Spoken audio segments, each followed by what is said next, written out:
Hello everyone, and welcome to History of the Ancient World. Today we're embarking on an incredible journey, descending into the silent, shadowy realms of ancient tombs. These are not just burial places. They are time capsules, packed with secrets, treasures, and stories waiting to be told. From the golden sarcophagi of Egypt's pharaohs to the terracotta armies guarding a Chinese emperor, tombs are one of our most direct links to the past. So, grab your torches and let's step carefully as we uncover the mysteries sealed away for millennia. Our first stop is, of course, ancient Egypt, a civilization obsessed with the afterlife. For the Egyptians, death wasn't an end, but a transition to an eternal journey. To ensure a successful passage, their tombs were elaborate, multi-room complexes designed as eternal homes for the deceased. The most famous are the pyramids, colossal monuments built for pharaohs like Khufu at Giza. But the real treasure trove of information came from the Valley of the Kings, a remote desert valley where pharaohs of the New Kingdom were buried in rock-cut tombs to protect them from robbers. Imagine the scene in 1922 when Howard Carter peered into the tomb of Tutankhamun. After years of searching, he finally found an almost intact royal burial. The world was stunned. Inside were over 5,000 artifacts, golden chariots, intricate jewelry, furniture, clothing, and even food and wine meant to sustain the young king in the afterlife. The most iconic piece, of course, is the solid gold death mask of Tutankhamun, a masterpiece of ancient art. But beyond the gold, the tomb gave us an unprecedented snapshot of royal life and death in the 18th dynasty. We learned about their beliefs, their craftsmanship, and even their health, thanks to the analysis of the king's mummy. But these tombs held more than just treasure. They were covered floor to ceiling with hieroglyphs and vibrant paintings depicting religious spells and scenes from the deceased's life. These texts, like the Book of the Dead, were a guide for the soul, helping it navigate the dangerous underworld, past the judgment of the gods, and achieve eternal life in the field of reeds. Every image had a purpose. Every inscription was a prayer. These walls speak to us across thousands of years, revealing the deepest fears and greatest hopes of an entire civilization. Now, let's travel east to China, where another spectacular discovery rewrote history. In 1974, farmers digging a well near Xi'an stumbled upon something extraordinary. A life-size clay soldier. This was just the tip of the iceberg. They had found the necropolis of China's first emperor, Qin Shi Huang. For over 2,200 years, an entire army of terracotta warriors had stood silent guard over his tomb. This subterranean army is vast, with an estimated 8,000 soldiers, 130 chariots, and over 600 horses. What's mind-blowing is that each soldier has a unique face, hairstyle, and expression. They aren't mass-produced figures. They are individual portraits of the emperor's real army. This incredible project tells us about the sheer power and organizational genius of Qin Shi Huang.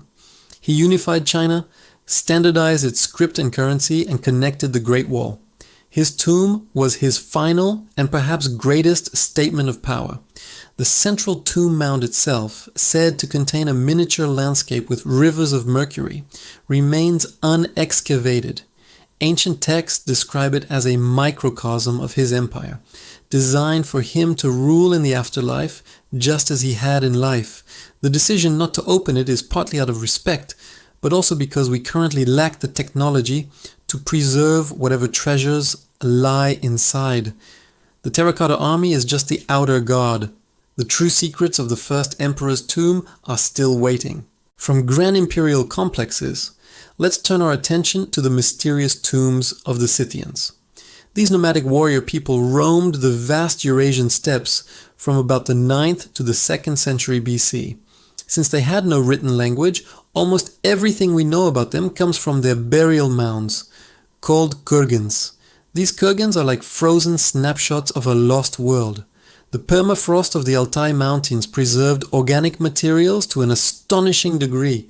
Archaeologists have found intricate textiles, wooden objects, and even tattooed human skin. One of the most famous discoveries is the Siberian Ice Maiden, a Scythian noblewoman found preserved in ice. Her body was adorned with elaborate tattoos of mythical creatures, a testament to their unique artistic style and spiritual beliefs. Alongside her were sacrificed horses, fully harnessed and decorated, ready to serve her in the next world. These tombs reveal a society that was both fierce and artistically sophisticated. They were masters of horse riding and warfare, but also of intricate goldwork, creating stunning animal-style jewelry that is coveted in museums today.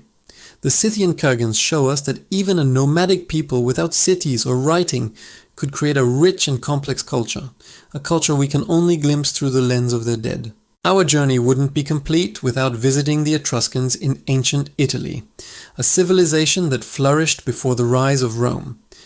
The Etruscans left behind a wealth of information in their necropolises, or cities of the dead. At places like Cerveteri and Tarquinia, the tombs were designed to look like the homes of the living. They were carved out of rock with rooms, chairs, and beds, creating a familiar space for the deceased's spirit. It's a cheerful, life-affirming vision of the afterlife. The walls of these tombs are covered in vibrant frescoes, paintings that burst with color and energy. Unlike the formal, religious scenes in Egyptian tombs, Etruscan art depicts lively banquets, dancing, music, fishing, and athletic games. It's a celebration of life's pleasures. We see men and women dining together as equals, giving us a clue about the relatively high status of women in their society. These tombs are filled with joy, suggesting the Etruscans viewed the afterlife not as a somber ordeal, but as a continuation of the good life. Through their tombs, this enigmatic people, whose language we still can't fully decipher, left us a beautiful and vivid portrait of who they were. Finally, let's venture into the Americas to the royal tombs of Sipan, in Peru. Discovered in 1987, this Moche civilization site was one of the most important archaeological finds of the 20th century. Before this, grave robbers had looted many sites, but the tomb of the Lord of Sipan was found completely intact. He was a high-ranking Moche warrior priest who lived around 300 AD. He was buried with a staggering amount of treasure and symbolic items. The Lord of Sipan was dressed in ornate gold, silver, and turquoise regalia, including an enormous crescent-shaped headdress and intricate ear spools depicting warriors. He was not buried alone. With him were several other individuals, 2 other men, 3 young women, a child, a dog, and a llama, all sacrificed to accompany him into the next world. This tomb gave us incredible insight into the rituals, religion, and social hierarchy of the Moche people. It confirmed scenes that had only been seen in their pottery art, proving that these depictions of sacrifice and ceremony were real. The Lord of Sipan's tomb brought the Moche world to life in a way no other discovery had. From the golden pharaohs of Egypt and the clay armies of China, to the frozen nomads of Siberia and the festive Etruscans, ancient tombs are so much more than graves. They are monuments of belief, power, and art. They are a final message, carefully crafted to be sent across eternity. They remind us that while civilizations rise and fall, the human desire to be remembered and our deep curiosity about what lies beyond is a story as old as time itself. Thank you so much for joining us on this exploration of ancient tombs. What discovery do you find the most fascinating? Let us know in the comments below. Don't forget to like this video and subscribe to History of the Ancient World for more journeys into the past. We'll see you next time.